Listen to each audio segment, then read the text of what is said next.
Should I begin now? Yes, ma'am. Please. Okay.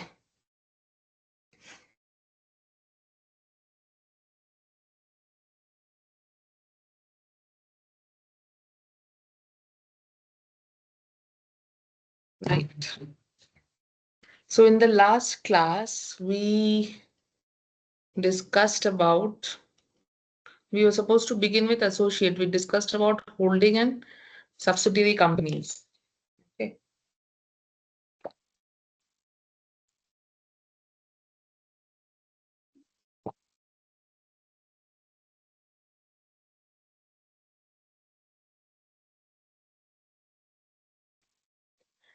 So what is an associate company? Whenever we are talking about an associate company, it's basically under section 2, subsection 6 of the Companies Act 2013, which talks about what an associate company is. So, an associate company means a company in which that other company has a significant influence, but which is not a subsidiary company of the company having such influence and includes a joint venture company. So, it is categorized by significant influence. But like we talked about in holding subsidiary, where you have to have a minimum of 50%, here associate company is not always a subsidiary company. So it can include a joint venture, it can include a company having a significant influence, but it is not uh, a subsidiary company per se. Okay. So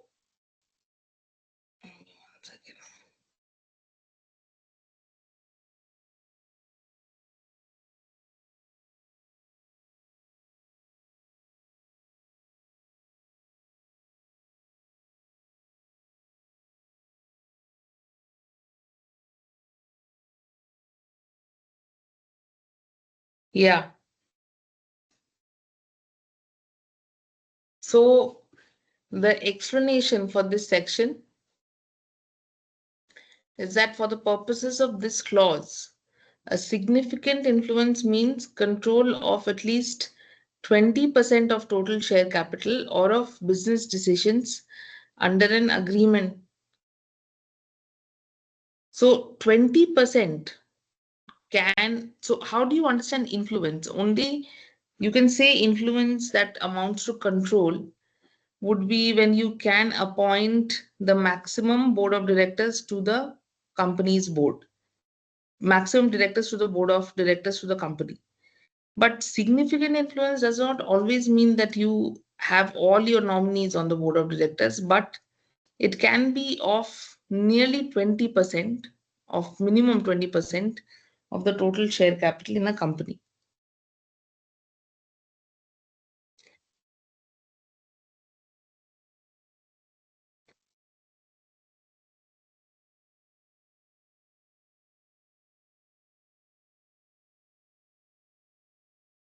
So,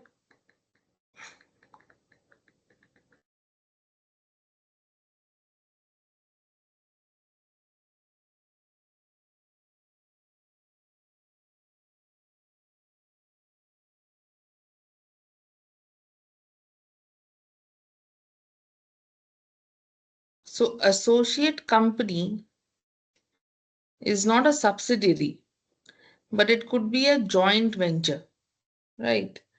Associate company could be a joint venture, which basically means that there is a joint arrangement whereby the parties that have joint control of the arrangement, whereby the parties that have the joint control of the arrangement have rights to the net assets of the arrangement. Right? There's a repetition over here, just be mindful of it.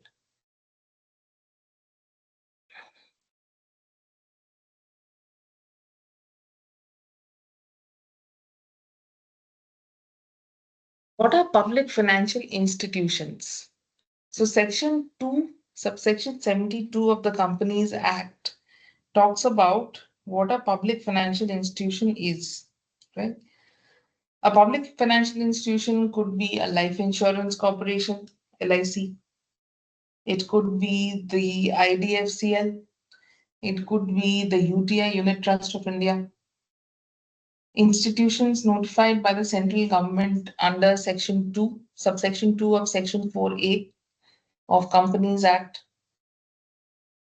Or it could be such other institution as may be notified by the central government.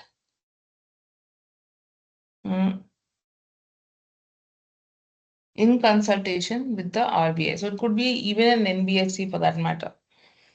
So IDFCL is an NBFC anyway, but all of these are your public financial institutions that can also be uh, governed by the Companies Act per se.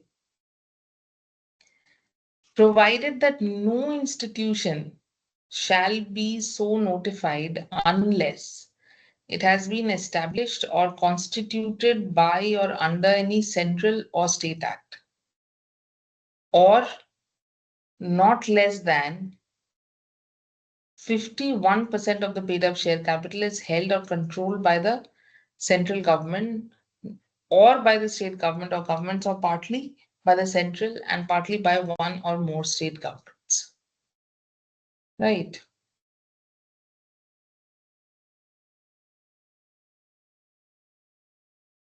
Um,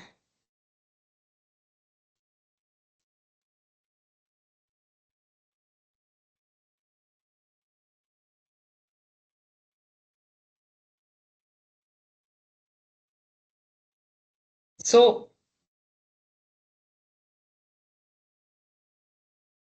it has to be constituted under an act, right? And minimum 51% of these institutions have to be held or controlled by these governments. Okay. So this is basically the whole concept of public financial institutions.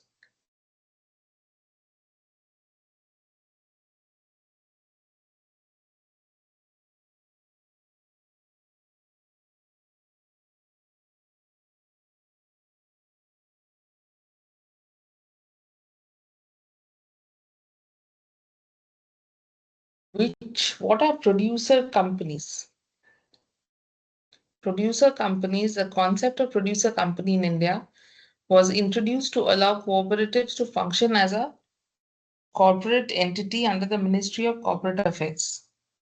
A producer company can be defined as a legally recognized body of farmers, agriculturists, with the aim to improve the standard of their living and ensure a good status of their available support, incomes, and profitability. Right. Under Companies Act 1956, a producer company can be formed by 10 individuals or 2 institutions or by a combination of both, having their business objective as one of these. So the whole idea of a producer company is that the provisions relating to producer company is still being governed by the 1956 Act. And how do you distinguish a producer company from any other form of company? That's because the objects of that producer company have to be very specific, relating to certain uh, objectives. Now, what are they? Right.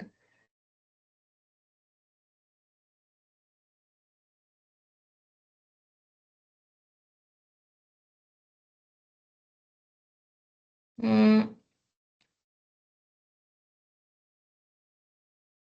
producer company can be defined with these business objectives. What are they? Procurement, production, harvesting, grading, pooling, handling, marketing, selling, or export. Right? All of these should be within your objects. Either of them can be, or one of them can be, or all of them. Primary produce of the members or import of goods or services for their benefit. So these will be considered as producer companies. Depending on that, that taxation would be decided. Depending on that, all sorts of benefits would be decided.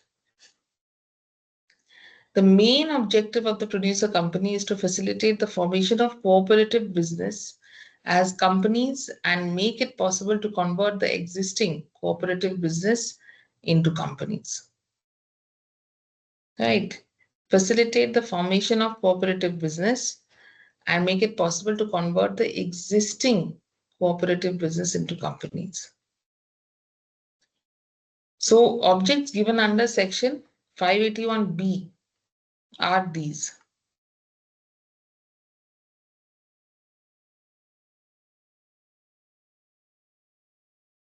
The objects of the producer company shall relate to all or any of the following matters, namely production, harvesting, procurement, grading, pooling, handling, marketing, selling, export, or primary production of the members or import of goods or services for their benefit, provided that the producer company may carry on any of the activities specified in this clause, either by itself or through other institutions.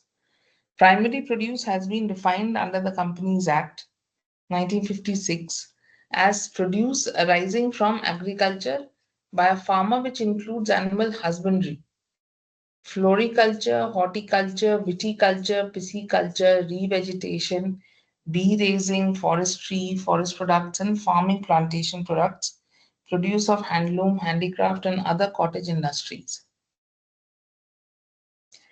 And how do you think these companies are formed based on these objects? Right. So it could be for a primary produce, right? And all of this are a part of its objects, right? That is how a producer company is defined. Now, how do you form a company? That is very important. When you talk about formation of a company, Section 3 of the Companies Act 2013 provides for the formation of a company.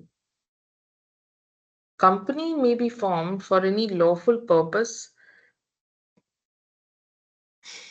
by 7 or more persons. Where the company to be formed is to be a public company, 2 or more persons. Where the company to be formed is to be a private company or 1 person. Where the company to be formed is to be 1 person company. That is to say, a private company, or and by subscribing the names or his name to a memorandum and complying with the requirements of this act in respect of registration. However, the memorandum of 1 person company shall indicate the name of the other person with his prior written consent in the prescribed form, who shall, in the event of the subscriber's death or his incapacity to contract, become the member of the company, and the written consent of such person shall also be filed with the registrar at the time of incorporation of the 1 person company, along with its memorandum and articles.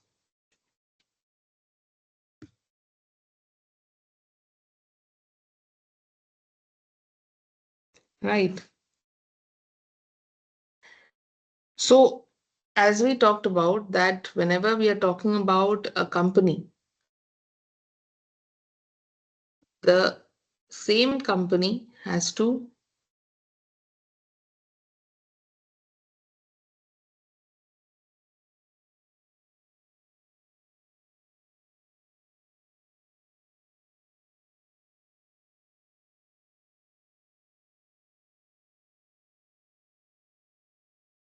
the same company, uh, the person holding all the shares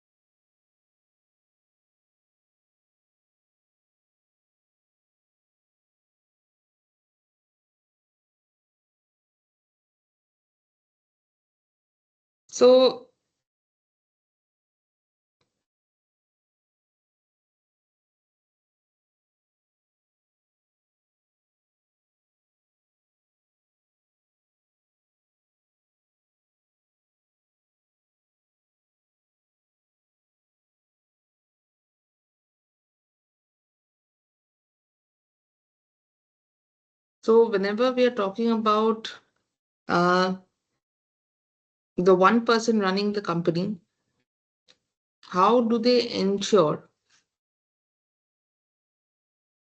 that perpetual succession is maintained? So, in order to ensure that there's perpetual succession, the thing that has to be done is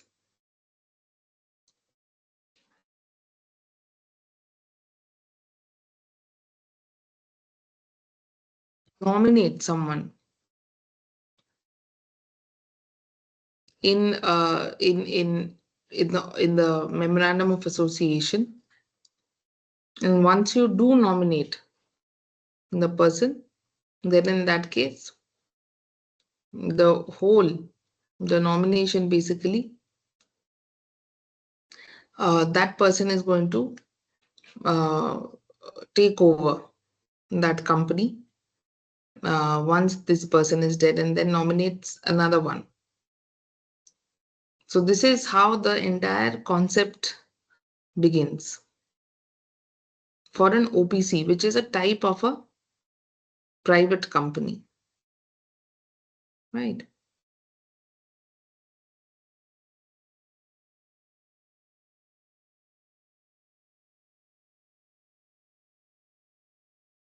So private company is basically, this is how the private company is actually made.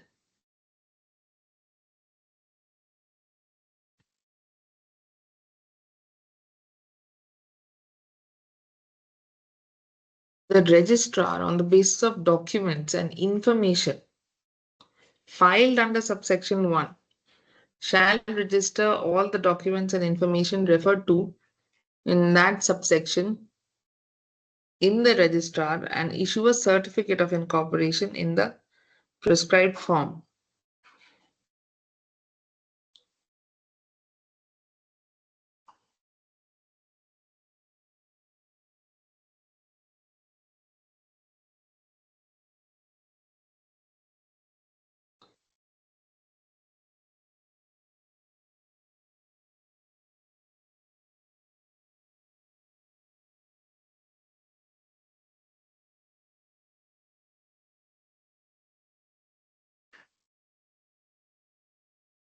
So the registrar, on the basis of documents and information filed under subsection 1, shall register all the documents and information referred to in that subsection in the register and issue a certificate of incorporation in the prescribed form to the effect that the proposed company is incorporated under this act.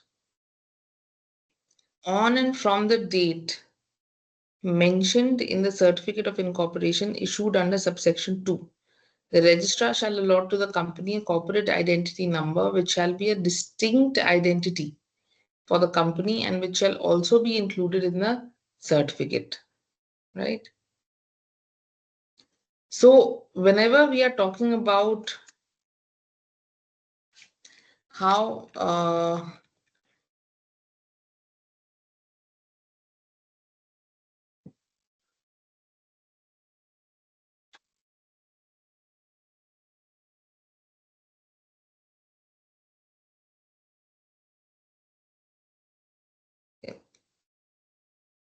okay.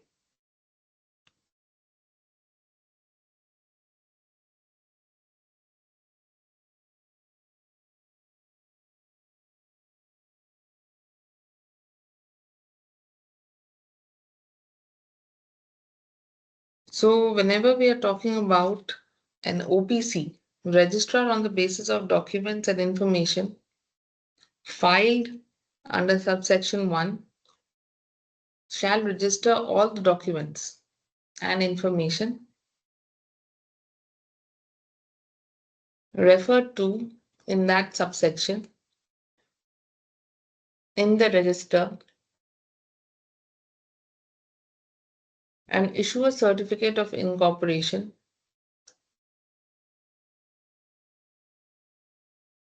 in the prescribed form to the effect that the proposed company is incorporated under this act.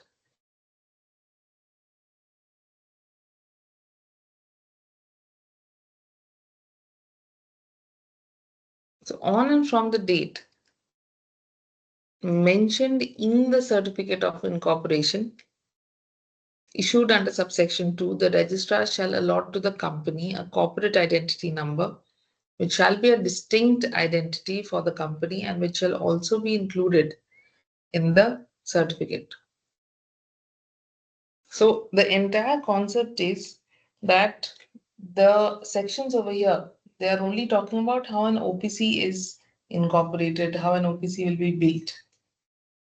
So for a one-person company, these documents and informations are required, and how the certificate of incorporation in the prescribed form, all of these can be issued, right?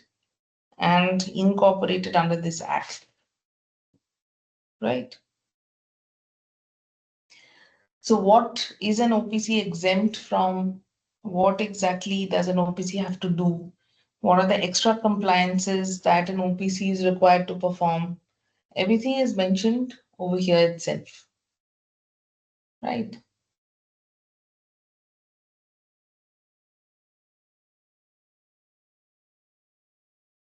So the moment you fulfill all of these requirements, the idea is that you will be granted a CIN, a corporate identity number, right? And you will be bestowed upon with the status of an incorporated association. So the company shall maintain and preserve at its registered office copies of all documents and information as originally filed under Section 1 till its dissolution under this Act. However, liability under Section 447 of Companies Act can be attracted if any misrepresentation or false statement has been issued in the aforementioned aspect.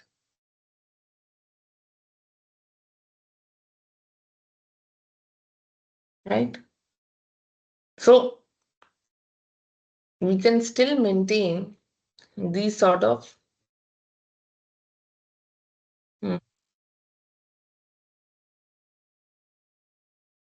compliances for a company.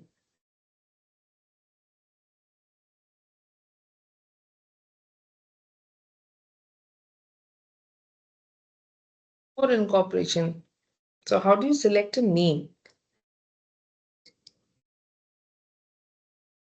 Before incorporation of a company, the promoter has to select a name for the company. So while selecting the name of the company, you have to comply with certain provisions, and which has been mentioned in Rule 8.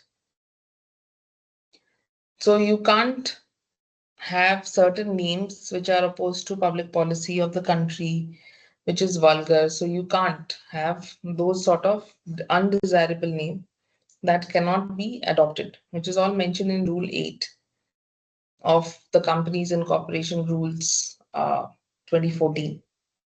And then you have Rule 9, which provides for the reservation of name, and application for the reservation of the name shall be accompanied with Form INC 1 along with fees, right? So this is how the entire concept of names is going to be. Where the articles contain entrenchment, the company shall give notice to the registrar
So, how do you select a name and what are the forms under which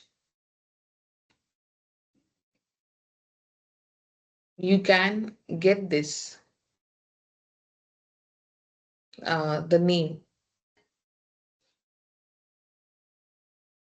for the purposes of incorporation?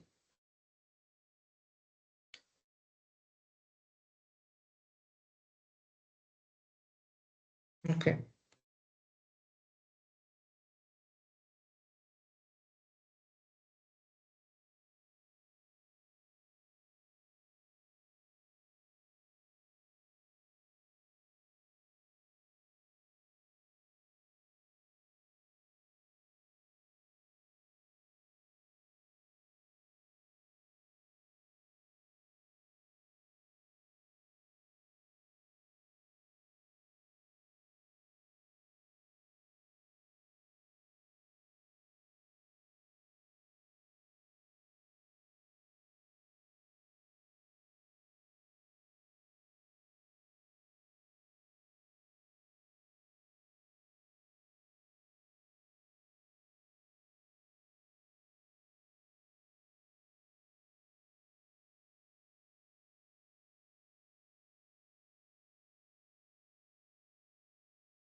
So, where the articles contain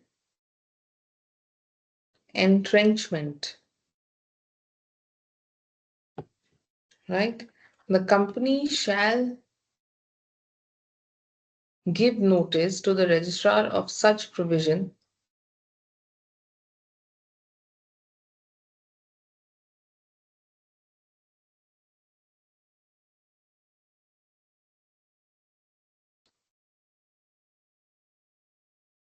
give notice to the registrar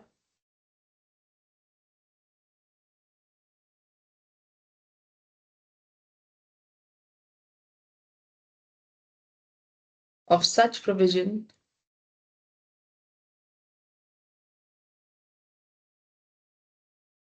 in form number INC 2 or form number INC 7 along with the fees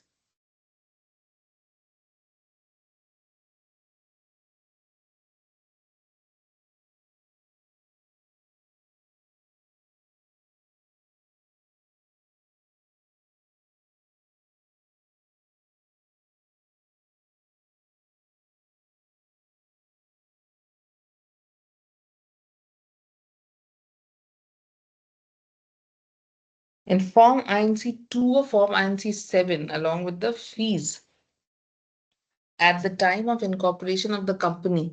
In case of existing company, the same shall be filed in form number MGT 14 within 30 days from the date of entrenchment of the articles along with the fee. Right. So the entire concept is that under what uh, form will it be filed? Under which provision will it be filed? What is the fees and how will you name the company? Right. Incorporation of company.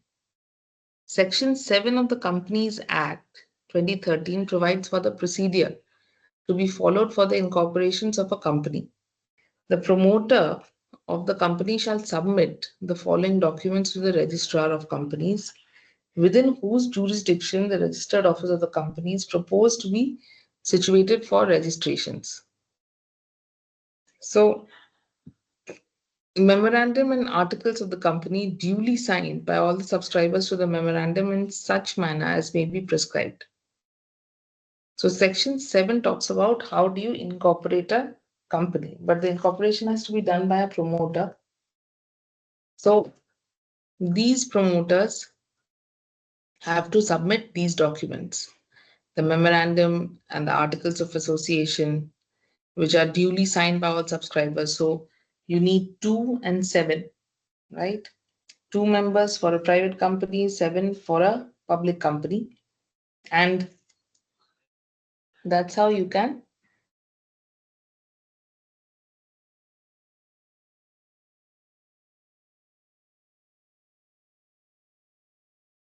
that's how you can ensure the uh, subscription, right?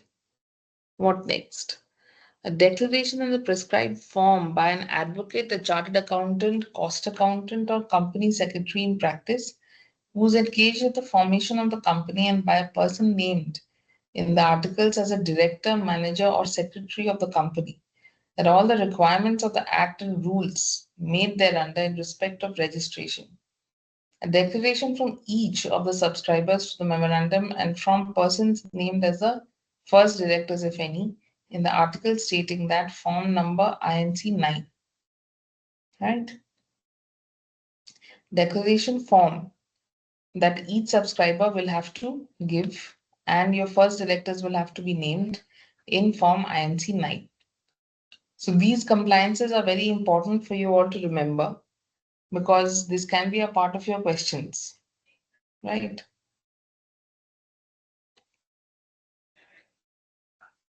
Declaration from each of the subscribers and the first director. What sort of a declaration that you require? Is it that you would need the first thing that you have not been convicted of any offense in connection with the promotion, formation, or management of any company, or you have not been found guilty of any fraud or misfeasance or of any breach of duty to any company under this act or any previous company law during the last 5 years, and that all the documents filed with the registrar for registration of the company contain information that is correct and complete and true to the best of the knowledge and belief.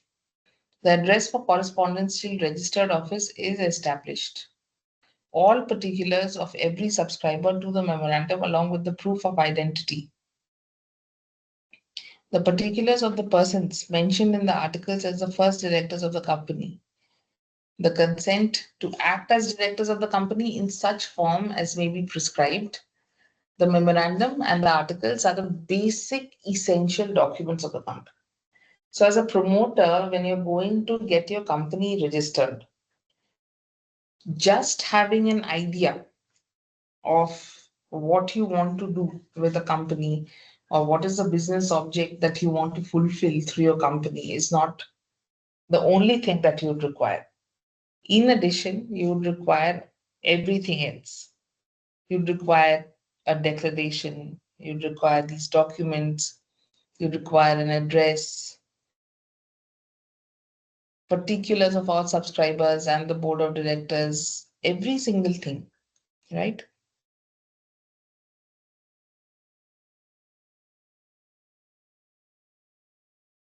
Of identity, just to ensure that it's not terrorist funding, or where do you think the funds are coming from? Who are the ones who bought the shares of the company? Okay.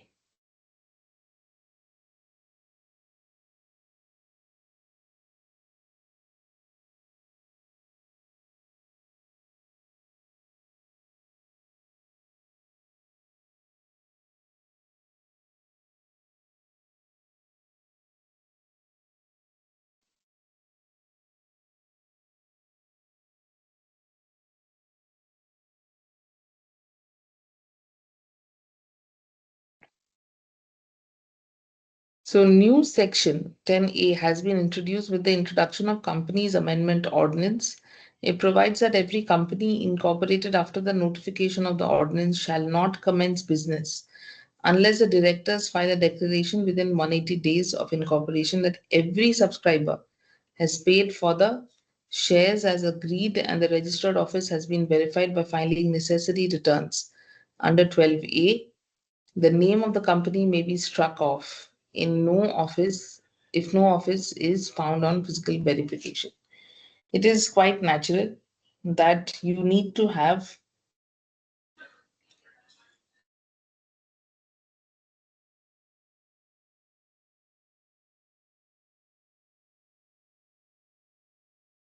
okay, that you need to have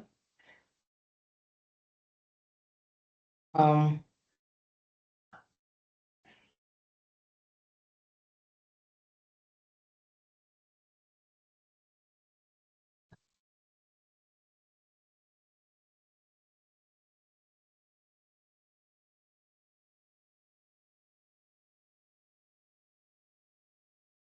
that you need to have for this, right? Uh,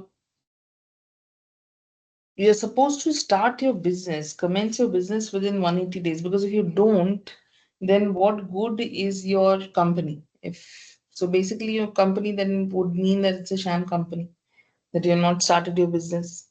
And secondly, you need to have a proper address for it, because if you don't, then your office will be liable to be struck off.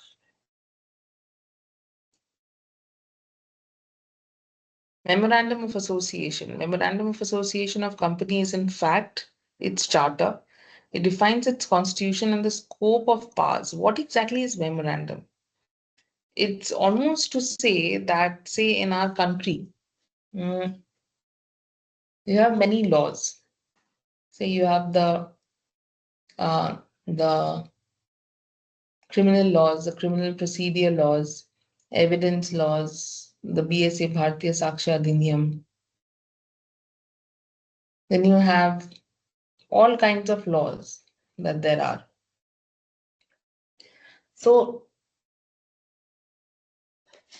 these sort of laws, where do you think it derives its legitimacy from? From the fact that the Constitution of India says that these laws can actually be promulgated, right? So you have the Constitution of India, which is actually the document which mentions what a company is going to be, sorry, what a country is going to be, who are the, what is the legislature, what is the duty of the executive, every single thing about the country. And the laws are basically that govern the country as such. Similarly, in a company also, the primary document is the constitution of the Memorandum of Association, which is a constitution. And the bylaws and the laws are your articles of association, which govern the country as such, right?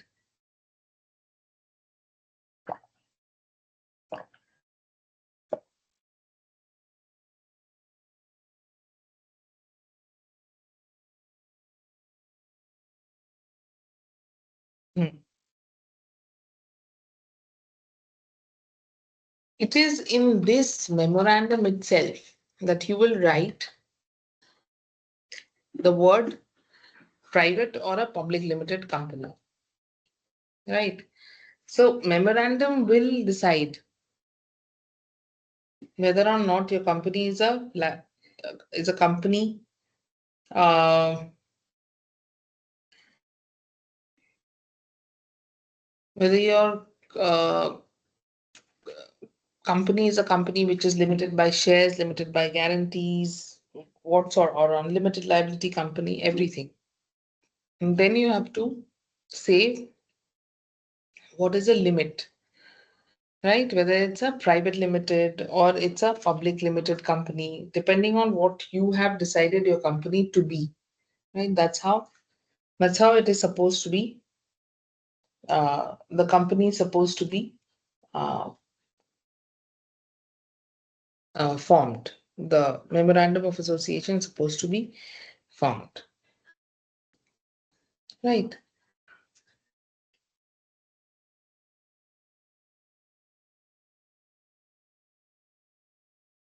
Similarly, in case of a government company, the name of the company shall end with the words limited. This is as per the exemptions to government companies under section 462. See, government companies by default would be public companies. So you don't have to separately mention that it's a public company or it's a private company, right?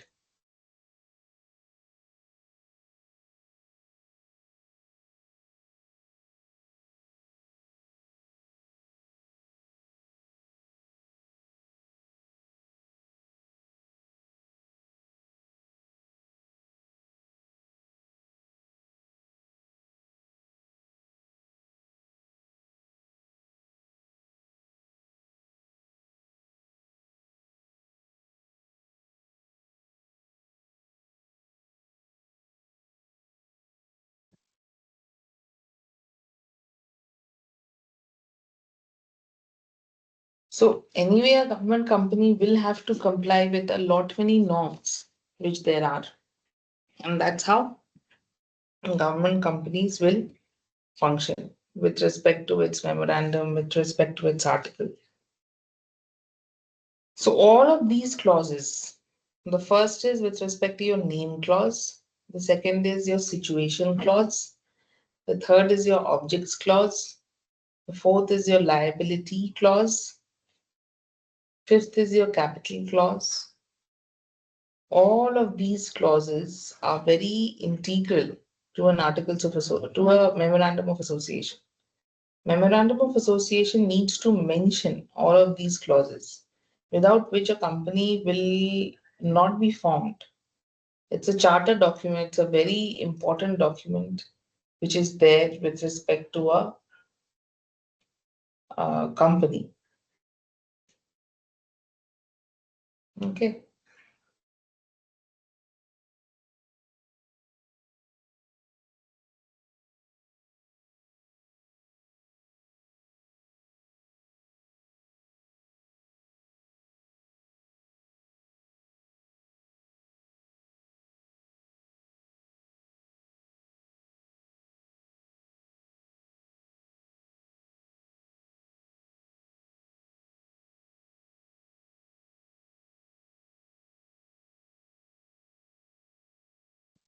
Form of memorandum. Section 4 provides that the memorandum of a company shall be in respective of forms which are specified, right? So table A, technically in your schedule 1, will be your memorandum of association for companies limited by shares. Table B is a sample memorandum of association of a company which is limited by guarantee and does not have a share capital. But table C is for companies limited by guarantee which has a share capital. Table D is for memorandum of association of an unlimited liability company not having share capital, and similarly table E is for unlimited liability but having a share capital. So these are the ways you can actually limit your liability with shares, with without share capital, with respect to your unlimited liability that's limited with guarantee by shares, right?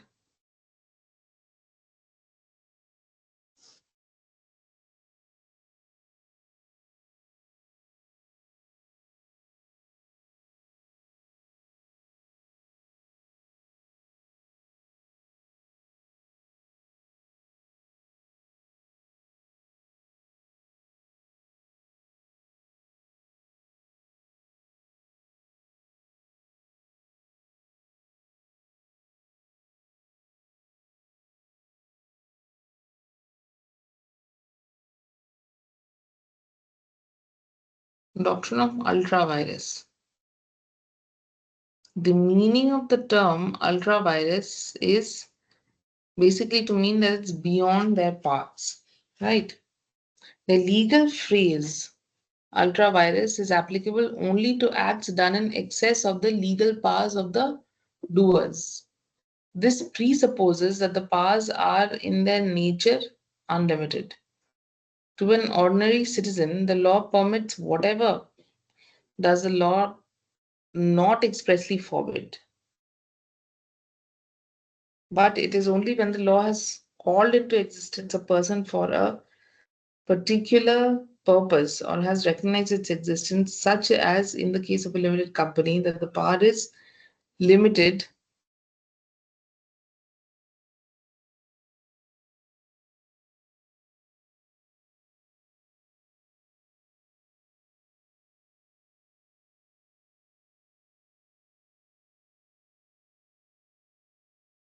that the power is limited to the authority delegated expressly or by implication and the objects for which it was created. In the case of such a creation, the ordinary law applicable to an individual is somewhat reversed. Whatever is not permitted expressly or by implication by the